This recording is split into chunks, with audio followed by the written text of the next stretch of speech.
course, as you all would know, we have entered into the blessed month of Sha'ban. So as usual, the masjid would be observing the night of the 15th of Sha'ban, Shabi Barat as we call it.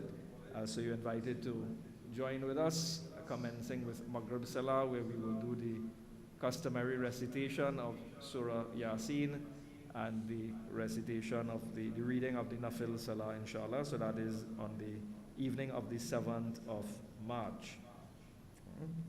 And our maktab would have taken a little break last weekend because of the carnival, so we're back on this Sunday, 9 to 11 a.m. inshallah, open to all our youths, not just the very young, but also the teenagers as well. And finally, you would have gotten some information thus far about the Eid dinner that is being planned. So that is for post-Ramadan, the 29th of April, so you can keep the date free.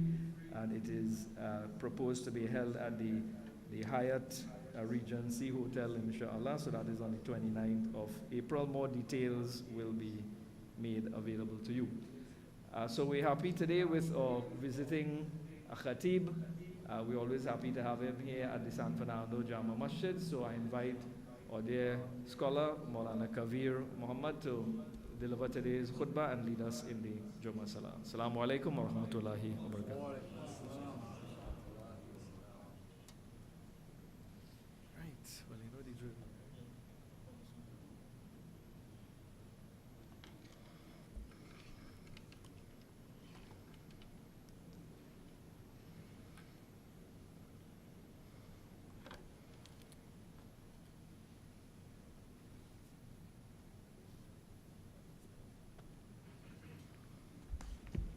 Assalamu alaikum warahmatullahi wabarakatuh.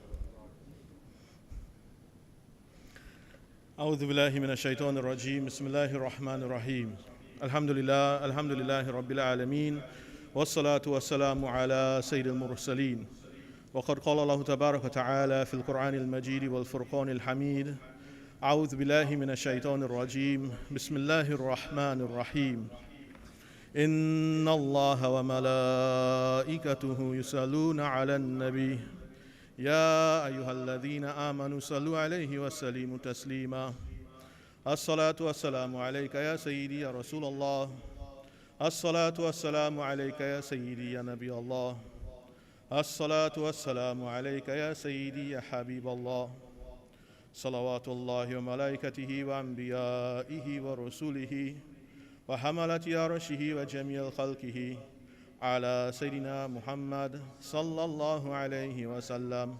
Amma ba'd. Respected brothers and sisters in Islam.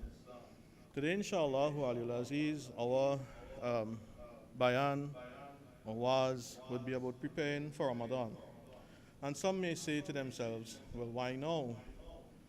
Why didn't we wait until next week Friday, or the following Friday, or the Friday just before Ramadan? Why is he talking about preparing for Ramadan from now? Now, one of the hikmah, one of the fawaid of that dua that we recite, every time the month of Rajab comes, we have a particular dua that we recite. Allahumma barik lana fi Rajab wa Sha'ban wa balighna Ramadan. O Allah, bless us in our Rajab, bless us in our Sha'ban, and cause us to reach the month of Ramadan. Why is it we are asking Allah to allow us to reach the month of Ramadan from Rajab?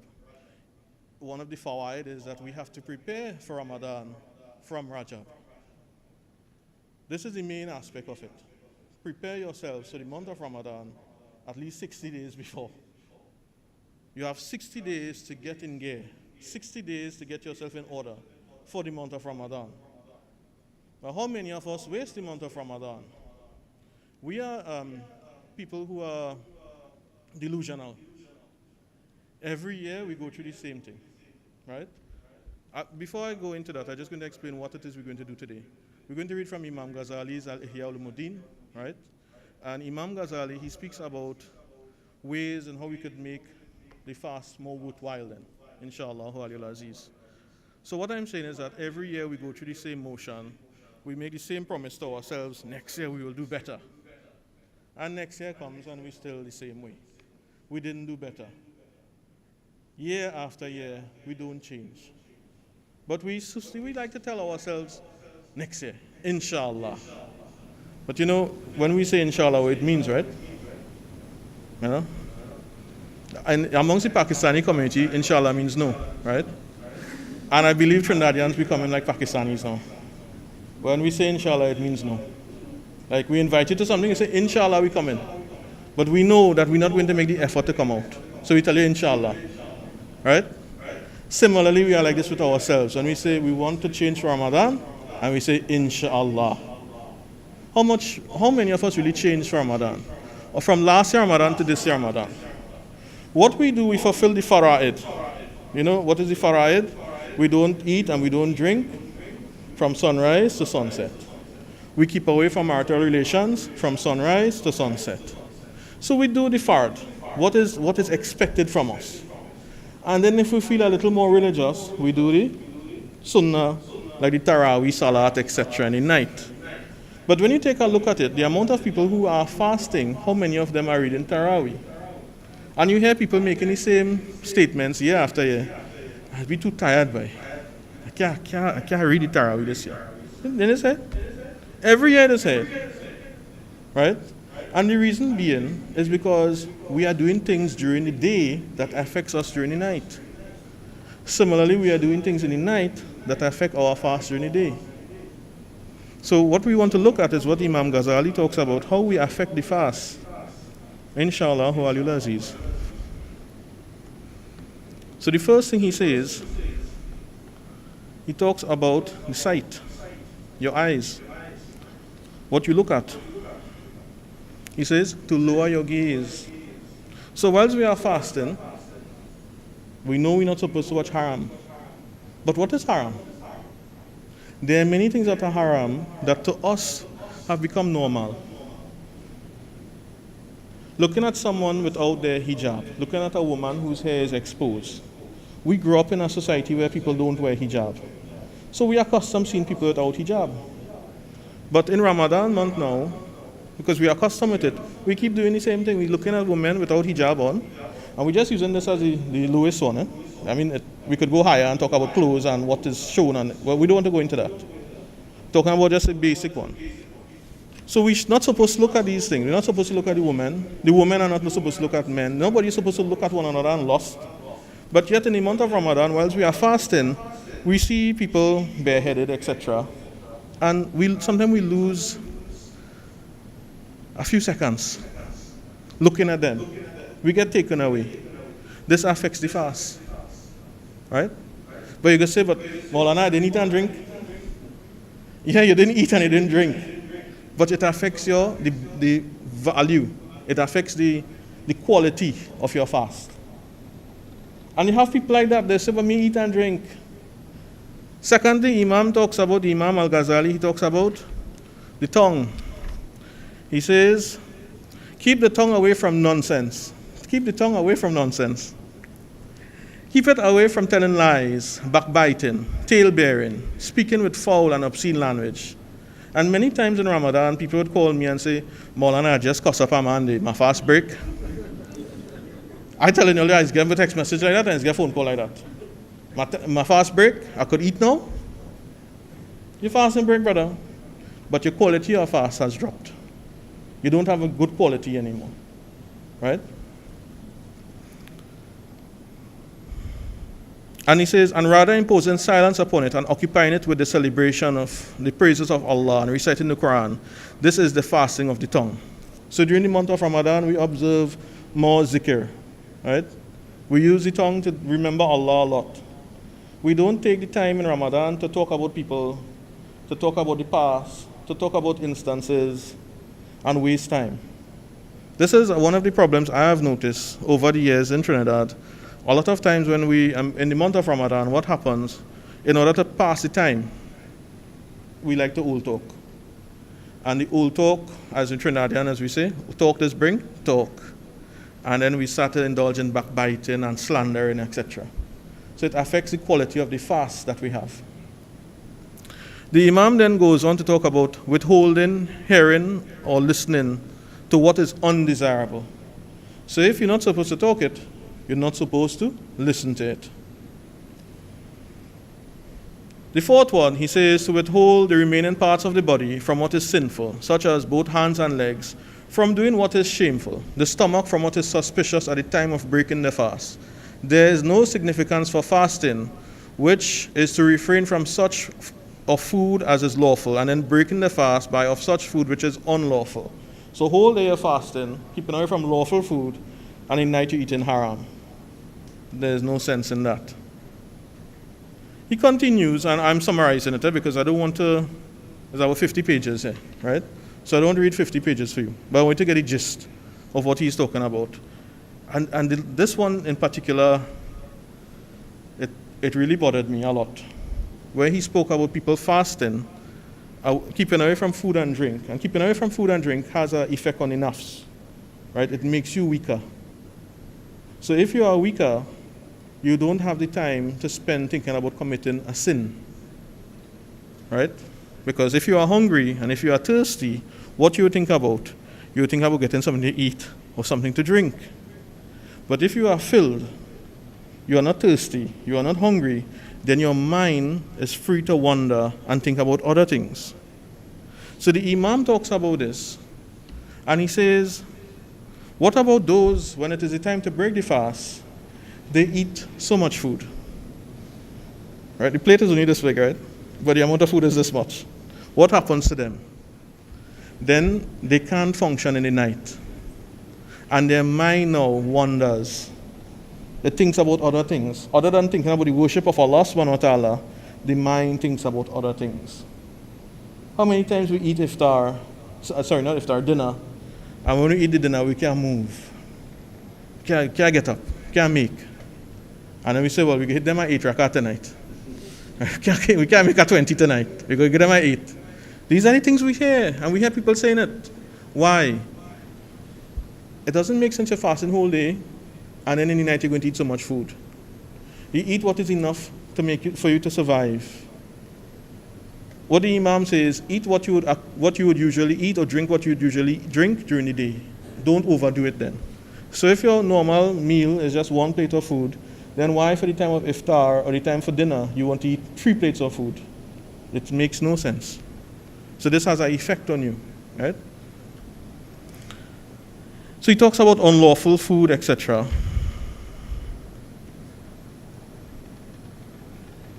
I think we would stop there with this. One of the things he mentioned was about the tongue. And there's a story that he gives about a tabi'een, and the name of the tabi'een is Dawood at-Ta'i. Dawood at-Ta'i was in the time of Imam Abu Hanifa, rahimahullah ta'ala alayhi. He was a Gnostic or Arif Billah. You know, there's titles we haven't heard in Trinidad, or we don't hear it much in public. Arif Billah means someone who knows Allah. You know, they're so engrossed in worship, right? They recognize Allah in everything, right? Everything they do, they remember Allah then. Let's put it that way. So these people are called Arif Billah. Dawood at-Ta'i, he said, he was looking at himself, and he said to himself, what don't I like about myself? And he said, you know what? I speak too much. I speak too much. So, what I'm going to do is that I'm not going to talk for a year. So he joined the class of Imam Abu Hanifa. And Imam Abu Hanifa, his class wasn't with ordinary people. The students in Imam Abu Hanifa's class, all of these people were imams themselves. So they were mujtahid imams, like Imam Abu Yusuf and Imam Muhammad al-Shaybani, Imam Zufar. All of these guys were mujtahid imams. They could have formulated their own madhab then. Like how we follow Abu Hanifa, or they follow Abu Hanifa. They could have said, you know what, I don't need to follow Abu Hanifa. I could make my own school of thought. That was the level of scholarship they had. But they decided they're not going to do that. They're going to follow Abu Hanifa. And what Abu Hanifa would do is that he would sit amongst his students and he would discuss matters with them. And he would ask each one of them to comment on the matter. Imagine you in a gathering where you are being asked to comment, and everyone in the gathering are scholars. And you yourself happen to be a scholar. So you know scholars, they like to give answers and fatwas and things, right? They love to do that. Just imagine you want to do that, but the vow you took for yourself, I'm not going to speak. I'm not going to speak. For 1 year, he didn't speak. And he sat in class of Abu Hanifa for a whole year. Imagine every day you're in a situation where Abu Hanifa is asking you your opinion, and you decide that you're not going to speak. Why I'm giving you this story, a man who is an Arif Billah found that was a fault in himself. What faults do you possess in yourselves? What is in you that you don't like? So what you do, right? You go home today, inshallah, Walil Aziz. You get a notepad. You don't need a whole pad, you just need a paper, right? Makes some people think I want them to write a whole book. Just one paper, a pen, and sit down and ask yourself what it is that I don't like about myself. Not physical appearance, something, about yourself. What you don't like. Do I overtalk? Do I engage in backbiting? What it is that I don't like. Do I like to listen to foolishness? Do I waste time watching TV? What it is I don't like. And work on yourself with that. Because what you don't like about yourself, before Ramadan, you would realize you're using that in Ramadan, and you'll be wasting your blessings in Ramadan with that. Be careful. When I was in school, in winter time, fasting in winter time was the best time, right? Because the fast would be short, very short. So what the guys used to do, they used to look at movies. They say when you watch 2 movies, fast done. Right? Yeah. That's how they used to pass Ramadan. They watch 2 movies every day. By the time they finish 2 movies, 6 hours, the fast done. Well, it's not 6 hours fast, but when you get up and you prepare and so on. So 6 hours. The most of the day finish. And they would waste their Ramadan like that. How many of us waste Ramadan with these things? We're watching a movie. We're going to watch a series. We're going to watch a season 1 of so and so. And don't fool yourself for watching shows like Arturul and Osman, and so well as Islamic shows. Right? Because one of those series, one of the episode is like 45 minutes to an hour. And when you start watching these things, you could watch 5 and 6 at a time. And you're feeling that the Iman building because it's talking Allahu Akbar and the fasting and the fighting and everything going jihad and all kind of things they're doing. And they're reading Salat and stuff in the show. But in reality, what is that doing for you? You're wasting your time. Ramadan is not the time to waste. I would end now, inshallah, Walil Aziz, with the words of our Dean of Studies, Mr. Rehan Abdul. Just before we wrote exams, he said to us, if you fail to prepare, prepare to fail. Similarly with Ramadan. If you fail to prepare for Ramadan, prepare to fail in Ramadan. Ramadan is a time where we compete with one another for the best marks. Right? This is what we do. We compete. We want to get the most awards or the most rewards. We want our fast to be the best fast. We want the salat to be the best salat. We want whatever zikr we do to be the best. We want the time that we spend in Ramadan to be worthwhile. Let's not waste this Ramadan, inshallah, Walil Aziz. So we begin now with the Arabic bayan. Khutbah, sorry.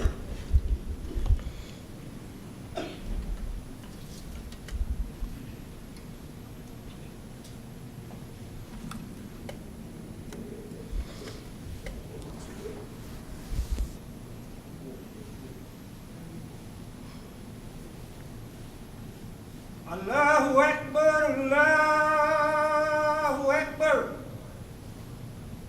Allahu Akbar, Allahu Akbar.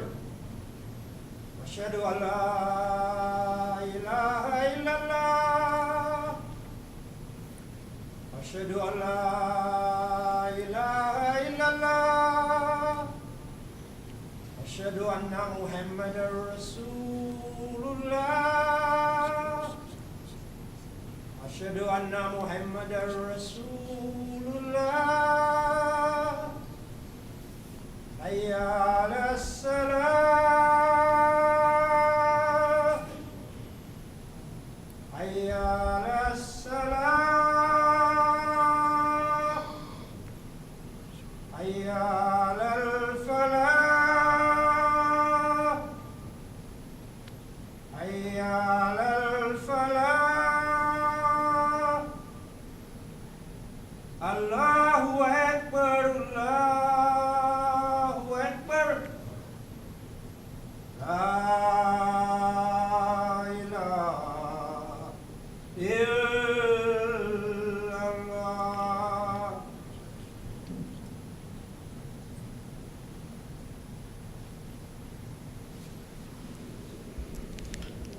الحمد لله الذي جعل يوم الجمعة سيد الأيام ولا نعبد ولا نستعين إلا إياه، هو الذي فرض صلاة اليوم الجمعة بقوله تعالى: يا أيها الذين آمنوا إذا نودي للصلاة من يوم الجمعة فاسعوا إلى ذكر الله وذروا البيع.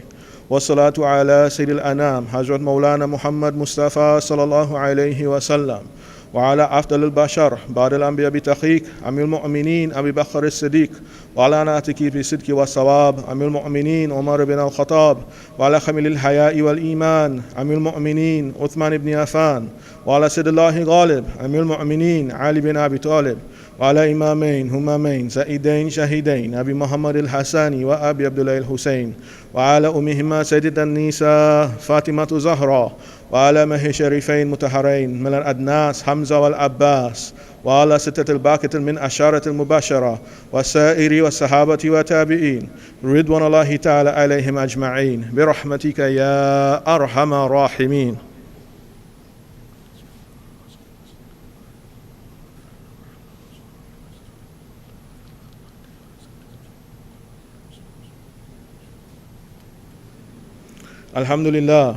الحمد لله نحمده ونستعينه ونستغفره ونؤمن به ونتوكل عليه، ونعوذ بالله من شرور أنفسنا ومن سيئات أعمالنا، من يهدي الله فلا مضل له ومن يضلل له فلا هادي له، ونشهد أن لا إله إلا الله ونشهد أن محمدا عبده ورسوله. إن الله وملائكته يصلون على النبي يا أيها الذين آمنوا صلوا عليه وسلموا تسليما. اللهم صل على سيدنا محمد بعدد من صلى وصام. اللهم صل على سيدنا محمد وعلى آل سيدنا محمد بعدد من قاد وقام. وصل على جميع الأنبياء والمرسلين وعلى ملائكة المقربين وعلى عباد الله الصالحين برحمتك يا أرحم الراحمين. يا عباد الله، إن الله يأمر بالعدل والإحسان وإيتاء ذي القربى وينهى عن الفحشاء والمنكر والبغي يعظكم لعلكم تذكرون. ولذكر الله تعالى أعلى وأولى وعز وجل تم وحم وأكبر. أقيموا الصلاة.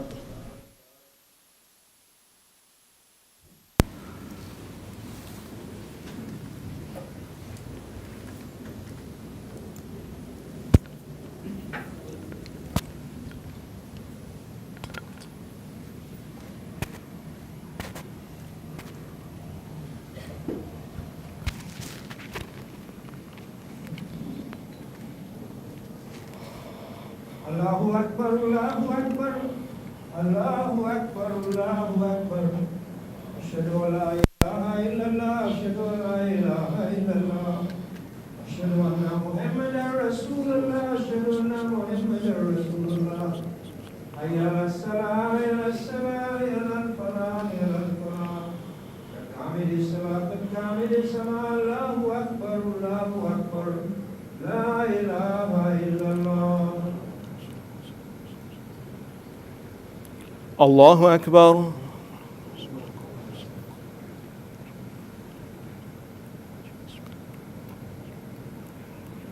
الحمد لله رب العالمين الرحمن الرحيم مالك يوم الدين إياك نعبد وإياك نستعين اهدنا الصراط المستقيم صراط الذين أنعمت عليهم غير المغضوب عليهم ولا الضالين.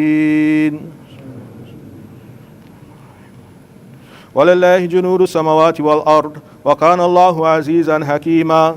إن أرسلناك شاهدا ومبشرا ونذيرا لتؤمنوا بالله ورسوله وتعزروه وتوقروه وتسبحوه بكرة وأصيلا.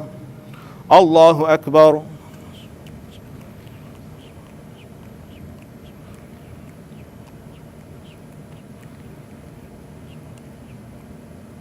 سمع الله لمن حمده.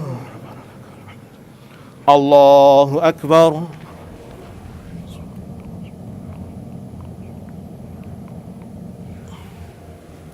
الله أكبر. الله أكبر.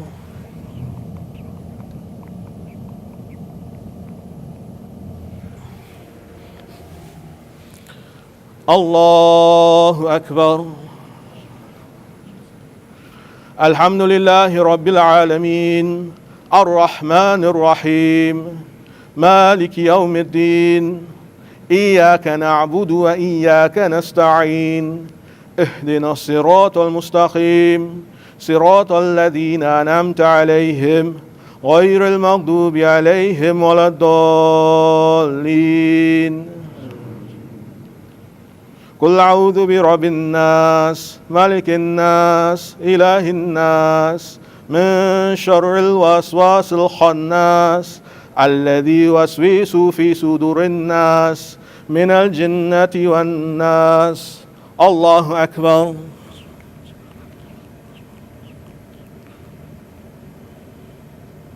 سمع الله لمن حمده الله أكبر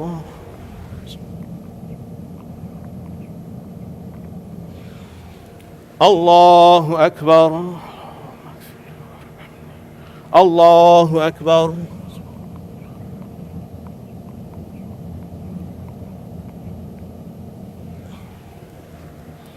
الله أكبر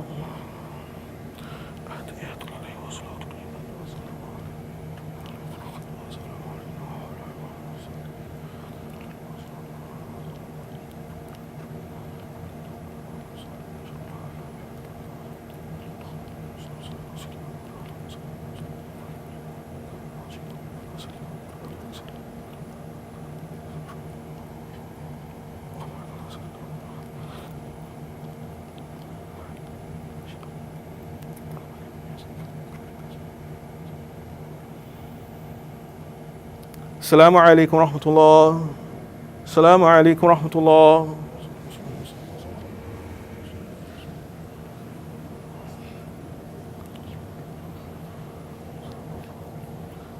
اللهم صل على سيدنا محمد وعلى آل سيدنا محمد كما صليت على سيدنا إبراهيم وعلى آل سيدنا إبراهيم إنك حميد مجيد اللهم بارك على سيدنا محمد وعلى آل سيدنا محمد كما باركت على سيدنا إبراهيم وعلى آل سيدنا إبراهيم إنك حميد مجيد ربنا آتنا في الدنيا حسنة وفي الآخرة حسنة وقنا عذاب النار اللهم احفظ أمة محمد صلى الله عليه وسلم اللهم ارحم أمة محمد صلى الله عليه وسلم اللهم انصر أمة محمد صلى الله عليه وسلم Ya Allah, Ya Rabbul Alameen, have mercy on us and forgive us our sins and our shortcomings, Ya Rabbul Alameen.